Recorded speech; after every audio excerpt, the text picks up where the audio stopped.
ebintu bitabuse ebintu bitabuse nze nabagamba mu miransanafu nzija nenjogera ebigambo byange wano nembagamba bantu ba Katonda bantu bange mugende mpola navaayo banange omanyi ojjukiranga gy'ovudde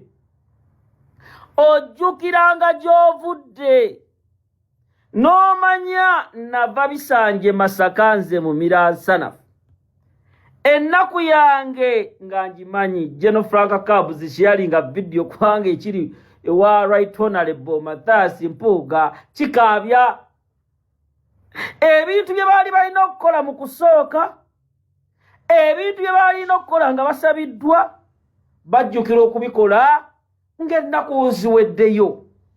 Owulirira bino embeera yatabuse dda abakulu baalaze dda kkala zaabwe entuufu ennaku zino Masaka abali mu keetalo bali mu kutegekera muhoozi bagamba nti agenda kukyalirako abantu b'e Masaka abalambuleko alambule ne ku mirimu gyabwe gye bakola balabe engeri gye bagenda okuyambamu okukulaakulanya abantu b'e Masaka n'okubateerawo emirimu egy'enjawulo. Babadde beebuuza nti abali emabega wa kino be baani kyazze kitya muhoozi okumwaniriza mu Buganda nga ne bwe yagenda ewaabwe ye gyatugamba nti gyazaalibwa abantu baayo baamuboola ne bamugoba bwe yagenda e Kabaale nayo baamugobaganya kijja kitya abantu ba Buganda okwesunga muhoozi nga bali mu keetalo essaawa zino e Masaka bigenze okuzuuka nga abakulu bulijjo batwerimbikamu ate balaze dda sayidi entuufu kino bakikola balaga Kyagulanyi Robert Ssentamu nti tukuyinako obusungu naffe katwanirize muhoozi okirabe naye ekyo Kyagulanyi tekina we kimukosezaako ye mishoni yagimanyi emu yakujja Mwami Museveni mu buyinza abasigadde talina baatya oba muhoozi ajja oba Bampuuga beesimbawo talina gwatya mishoni ye kujja Museveni mu buyinza Uganda ekyuke. Wawulira bino nga batandise dda okukola enteekateeka era miitingi bazituuza mu ofiisi za National Unity Platform e Masaka. Abantu betwalabyeko eggulu aba Muhoozi Project nga batudde mu ofiisi ya National Unity Platform eyo ye ofiisi y'omukulu akiikirira ekitundu ky'e Kabonera Abed Bwanika era ye ofiisi ye eri mu bitundu by'e Kabonera. Gwolaba abantu yabaaniriza mu ofiisi ya National Unity Platform ali mu Parliament ku kkaadi ya National Unity Platform tannagizaayo ayinza okuba nga ye mu mutima gwe alina ekibiina ekirala ky'ayagala eky'ebyobufuzi nga si NUP naye mu kaseera nga tonazaayo kkaadi ye NUP yandibadde takola kikolwa kyakuleeta ate aba Muhoozi Project okubatuuza mu ofiisi ya National Unity Platform naye lye ejjoogo lye batandise okulaga nti bagezaako kulumya Mwami Kyagulanyi Robert Ssentamu. Bannayuganda nno bagamba nti babalindiridde e Masaka babalinze babaanirize balabe omukambwe agezaako kumuleetera abantu ng'abagamba nti kati ate gwe tuleese gwe tuwagira nanti batugamba nti Mpuuga muteeketeeke w'Emmengo era yagenda okudda mbigere eby'Abaganda okubakwatira bendera kati ate yatembeta Muhoozi kati beebuuza nti ate Emmengo yateekateeka Mpuuga atuleetere Muhoozi atali wa muffe. Byonna tubirinze batugamba nnaku za mwezi 15 bwe balindiridde omugenyi waabwe n'ab'e Masaka beewera bagenda bakolako emikolo.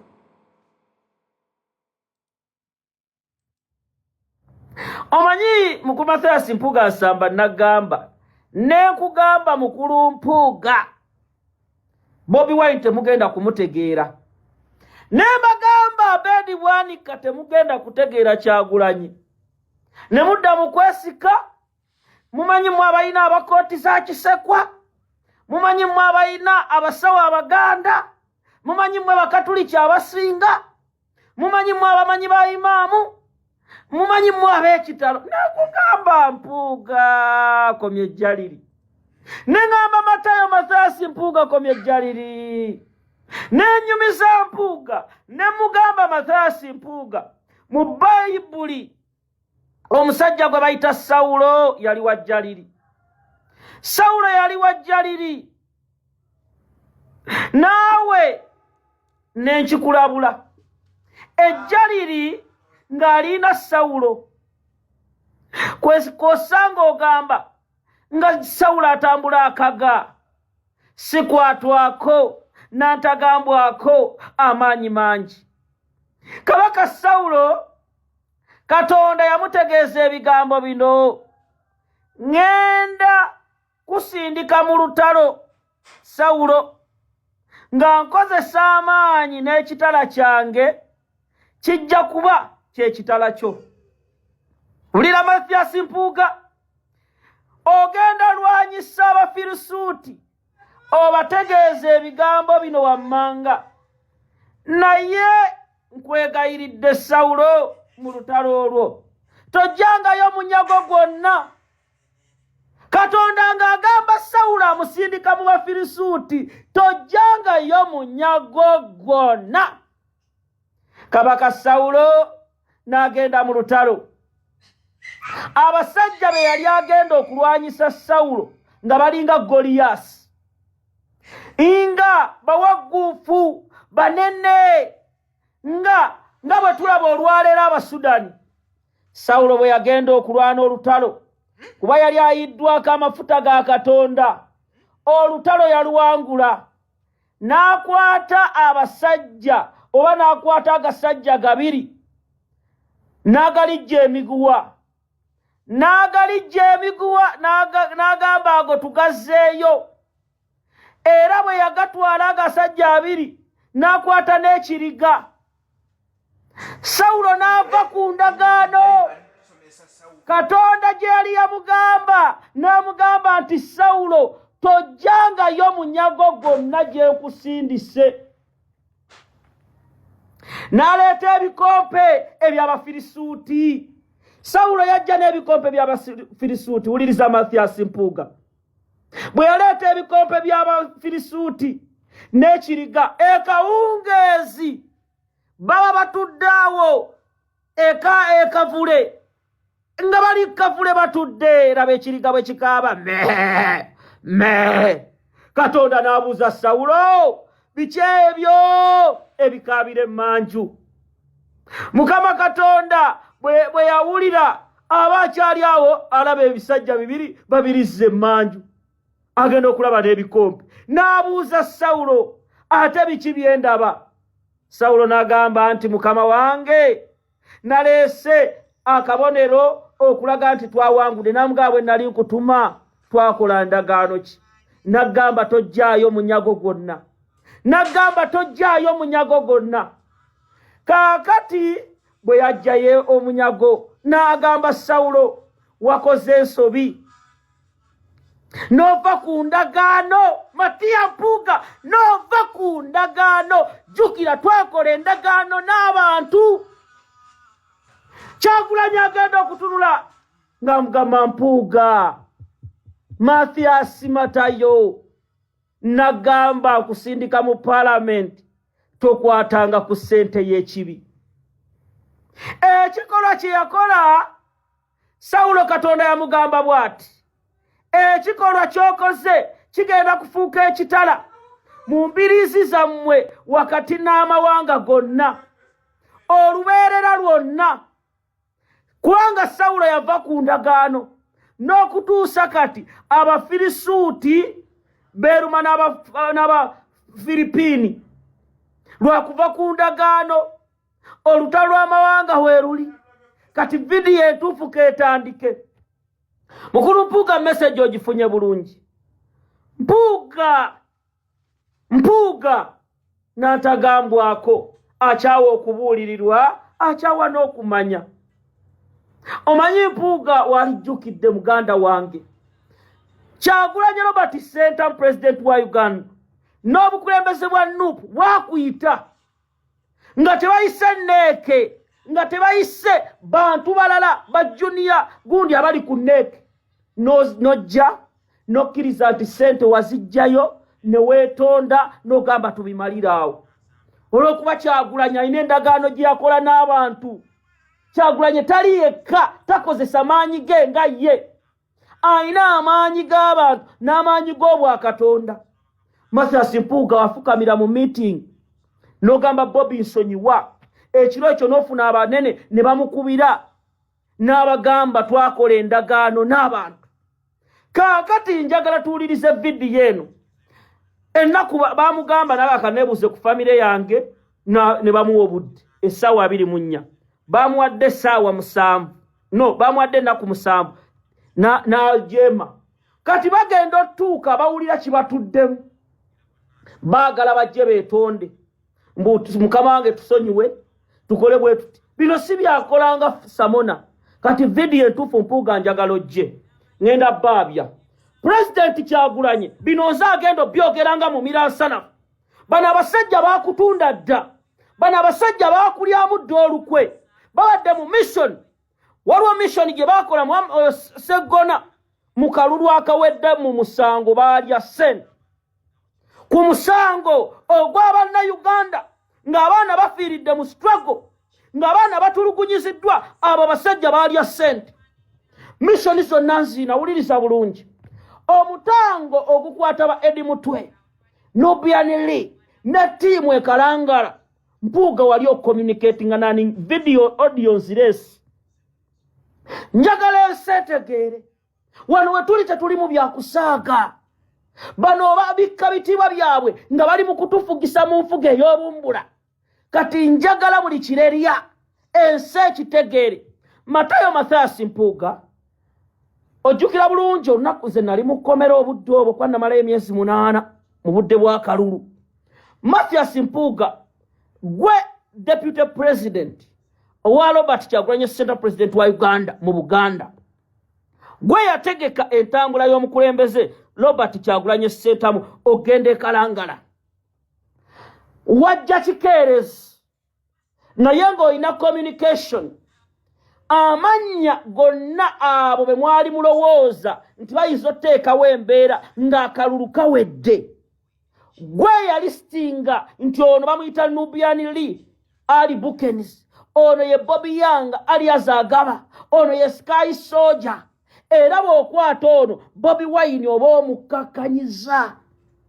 lino lyeriiso lye era n'obagamba njagala owuliriza ebigambo bino kubanga ogenda tegeera nti tukumanyi Mathias Mpuuga ku musango gw'ekalangala njagala ombulira ebigambo bino ba Edi Mutwe babatwala ekasajjagirwa emmotoka yo eya Land Cruiser teyalabikako kulidde ekasajjagirwa amaka agamu simanya akulira amagye simakano biki era gwe nga gwe Matayo Mathias Mpuuga ng'akulira Buganda region ng'akalulu kawedde kikye wakolawo mbulira Masaka oba waliwo yakanyuga yadde ettooke mu lusuku oba waliwo yajja ku street wabakubiranga amasimu tukakane ne muleeta script ne Seggona mbu kakati diala forms engeri bwebiri ne bwebiti omusango gwina kolebwa bweguti nga mumaze okulya ssente zammwe kubanga people power n'ekitiibwa Kyagulanyi baali nga bo tebalina mu ebyo bye mulimu smart lyosooke tudde eno mu kkooti y'abantu tukole biki script eyo yali yammwe era Seggona mu mbeera zonna wakubanga wa Mary ekikono okuggusa programu zo kati njagala Mathias Mpuuga nkugamba ebigambo bino olwaleero bitegeere mukulu Mpuuga obadde okimanyi nti olunaku lumu watuukirira omu ku bakulembeze b'eddiini wano mu Uganda n'omugamba ebigambo bino nti twetaaga omuntu owaffe omukatuliki Nakabala era ayimirire mu nsonga zaffe era n'ogamba nti mu kaseera kano waliwo obuwambe obuli mu Buganda nga buteeketeeke Mathias Mpuuga n'ogamba omunaddiini oyo nti ekitta bantu ekiri e Masaka bannuupu be bakikola Abed Bwanika ng'ali wamu nammwe ne mulondoba abamu be mulaba abaali bagenda okukola ebintu ebigatta ku kibiina nga Muhammad Seggirinya ndi mukwano gwe Seggirinya mmaze naye ebbanga ddene naye njagala owuliriza ebigambo bino Mpuuga ebijambiya byali mu gundi ya Abed Bwanika ekaswa ne batema abantu era Abed Bwanika bwe batema wano ku makya sawa 2 aba yatuuse dda n'abuzaabuza era yakwata famire ezimu ezatemebwa n'azitwala ewa Museveni Abed Bwanika n'abagamba twagala mulumirize Bobi Wine twagala mulumirize Nuupu era abakulu bano ng'ebijambya baabiteba Masaka natambula kooti zonna Mpuuga talina we yalabikira muwoza bannamasaka twafuna omuntu Abed talina we yalabikira bano baleese abantu ba Muhoozi project awo nzija njagala Mpuuga ekizimbe ekiri ku Centenary Bank ekyemmanga ekya Janet Museveni ettaka eryo okimanyiko nti gwe bbulooka era ng'ekintu ekyo okimanyiko engeri gye kyazimbibwa mu Janet okulaba nga bali mu kubba ttaka ly'e Masaka ne Yoweri Museveni ne Muhoozi sandyagadde Mpuuga kubanga waleese abakoobo kyatuuka ku kaadi z'e Masaka n'ogabira bakyala bo n'abakoobo oyo Nnaku Musana eyayogedde mukoowo njagala oveeyo okyegaanissebo Nnaku Musana mukoowo oyo Wannyendo Mukungwe mukoowo wamuwa kaadi Juliet Kakande oyo yabaddeawo ali mu kusesemera president yali akola mu ofiisi yo n'omuwa ebifo kati kakaabike drone ina mawulire namba ya Miransala Ferizo 702 222758 0702 222758 ntandise bwenti Muhoozi Kainerugaba mutabani wa Ssaabatemu Yoweri Kaguta Museveni agenda Masaka era nga bwe tuzze tubagamba abakulu bano bayimiriza kunga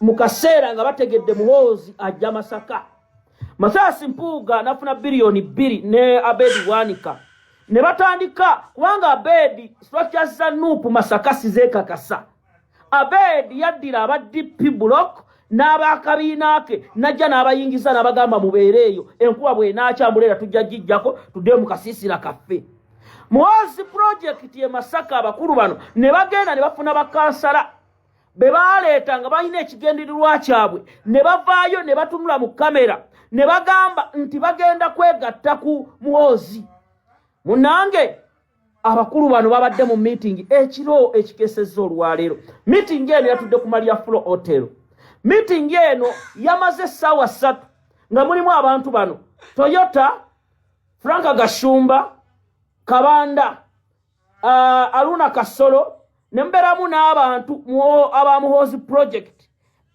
Mathasi Mpuuga meeting yagibaddemu ne mubeeramu Abed Bwanika babadde bagamba meeting eno waliwo kye twagala okukola kikolebe ku offices za Nuupu mu kibuga Masaka temuli office ya Nuupu I repeat yadde omukulu afunye billions n'ebitaano n'abifuna tapangisangako muzigo na gumu kukola office ya National Platform mu kibuga Masaka office ezaaliwo yali ya DP nga gwogisasula Nuupu bwe yajja n'ogamba tewali ne muteesa Abed Bwanika Balamu ne timu bagenda kukyala ku office yo era Abed Bwanika abaddeyo emmanju tebamukutte okakasa bakamaabe abamutuma n'ekigendererwa nti alage eno office tebangako ya Nuupu ya Abed Bwanika era abamuhoozi bayingidde kino kye tubadde tubagamba kino kye nagamba Patricia Sewungu nadda mu kwebuzaabuza n'alooza tuli mu bya bino mpaako nkuwe si bye tuli mu Patricia Sewungu era Abed Bwanika njagala mulabe ebintu bino President Kyagulanyi gino emisota gibadde gyakulya gino emisota gibadde n'ekigendererwa ekinene Bobi Wine bano abasajja babadde n'ekigendererwa ekikujjawo era ne mission ezimu zaali zigenda kukolebwa bunnambiro President Kyagulanyi weebaze Katonda kubanga olwo meeting gye baali codinga abasajja bano bye mwateesaako erusaabala ne babitwala direct ng'akalulu kaakaggwa ne bagamba abasajja baagala kukola kino era njagala Mathias Mpuuga ajje kuno neba simanyi ono omukyala wa mitaano w'emityana Joyce baagala njagala ojje ku video eno njagala mbwa tekama kakembo ajje ku video eno Lewis Rubongoya njagala ojje ku video eno David Lewis Rubongoya njagala ojje ku video eno kubanga binezine ensonga kati zijulidde basajja bakulu njagala mutaginga Secretary General David Lewis Rubongoya njagala ojje ku video David Lewis Rubongoya Zaake Francis Butebi njagala ojje ku video eno ne Aisha Kabanda mugenda kutyesi Kyagulanyi ajja kubasobola mmwe musaaga you are joking Mathias Mpuuga Nsamba mutaginge David Lewis Rubongo yakubanga ano mwetaagawo. Mathias Mpuuga Nsamba nkimanyi otuuse era olaba era bu video babusalamu ne babuteeka ku mikutu mwebala ababusalamu ne mubuteeka ku TikTok message eno neetuuka. Mpuuga essaawa zino wabadde oyagala gulirira bantu batuula ku neck n'abantu bano bengenda okwabya era ssente nga zaafulumye. Mwatudde ne basajja bammwe ne mugamba mwagala neeke ya Nuupu eriko abantu bameka nti bwe bati mwagala afu yaabo. Era nga ssente zino abakulu bano baziisizza mu mubaka omu gwe ngenda okwabya. Bane mutagingire Aisha Kabanda. Mutambuze video. Tewali agenda bawa bino. Tewali agenda bawa information eno. Bana abasajja tulina okubakuba paka kuwulira bubi. Tulina okubalabisa paka kuwulira bubi. Ekibiina abasajja babadde bakyetooloola dda. Abasajja paka ku foot soldier asembayo. Nga foot soldier abamu babateeka ku peloolo. Project yali eni skin Mathias Mpuuga naye agimanyiiko. Kati bwe mbagamba ebigambo bino nti mutambuze video musharinga video saagala mwebuzeebuze. Wuliriza video eno bino si byakusaaga. Abasajja muli awo mwagakozesa Kyagulanyi kumufunirako bifo kulinnyirako nnyonyi kuzimbirako maka. Abamu ensi yali tebamanyi. Ensi yali tebamanyi tewali yali abamanyi. Ebifo mubifunidde ku Kyagulanyi Robert Sentamu. Mwali baafu mwali temwina kye muyina. Nino otunuulya president waffe Robert Kyagulanyi Sentamu ayimiridde ku nsonga ne mwagala okumutta. Basajja mmwe nga muli babi. Abaganda nga mutukyayisizza Obuganda bwaffe nenga tusobola bukyawa ne mulowooza nti ensi egenda basiriikirira. N'otunuulya Mathias Mpuuga eyali awo nga lyawo kireberebe. Ensi nga temumanyi. Omusajja n'amuwa ekifo n'avaayo n'ayogera ebyekisiru n'agamba nino kaakati bya famire ki musajja gwe. Mpuuga bw'otunula ani yali akumanyi musajja gwe. Ozze okukuta ne bammawu Banita Amongi muli eyo mu parliament. Ono Ssemujjuŋŋanda najja n'awoŋŋola n'amanyira bafuutu soja. Nja okutegeeza Ssemujjuŋŋanda Bobi Wine tomutegeera. Asikaali akola ku mulyango gwa Bobi Wine ewaka ayina diguli. Ayina diguli oyo Kyagulanyi. Kati gwe Ssemujju buddaawo noloza oli wa kitalo nnyo muti bajja kulonda ffe mbwa minisita babbi. Basajja mwe mufunye mu gavumenti ya Museveni. Tewali muntu ali mu kabondo ka Ssuubi nga talina kalina. Tewali muntu ali mu kabondo ka Ssuubi nga talina kizimbe. Segona ebyo biri awo ku lw'e Masaka genda awo Bulenga. Ekya Mpuuga kiri wano ekizimbe kyakakizimba akizimbye ku Bobi Wine. Akizimbye ku musaayi gw'abalita Nabukenya. Kiri awo. Kyengera Molo siiyo. Mathias Mpuuga kyengera Molo siiyo. Basajja mmwe tetwagala mutusirwalireko. Ffe bakatongole tuli eno tutuyana. Tulwanirira ggwanga oli mu kubologa. Webagajja okuyita okwebagajjala. Oli mu kusesemera Kyagulanyi olw'okuba olidde. Olw'okuba okuse. Basajja mmwe tubakooye. Njagala message negende eri ababaka ba parliament bano wammanga. Watagwana. Mwe babaka mmwe temuli ba kitalo nnyo. Babaka mmwe temuli ba kitalo nnyo. Essaawa eno president ali mu ggwanga. Dokola agenda maaso bagenda londa. Zedriga talina wamu yadde mubaka wa parliament. Yadde meya. Yadde ssentebe wa district. Zedriga ali eri yekka. Bobi Wine aliwo ne mumunyweranga enswera. Eddokolo temuliyo. Mwafudde muli mu bitanda munyiize. Basajja mwawaka parliament naddala bava mu Greater Masaka. Waliwo ava Bukomansimbi eyo n'ava constituency bagiyita Masaka district. Ensimbi ze mwakutte okuba Kyagulanyi ku ground. Bannayuganda tugenda bakunamira abo.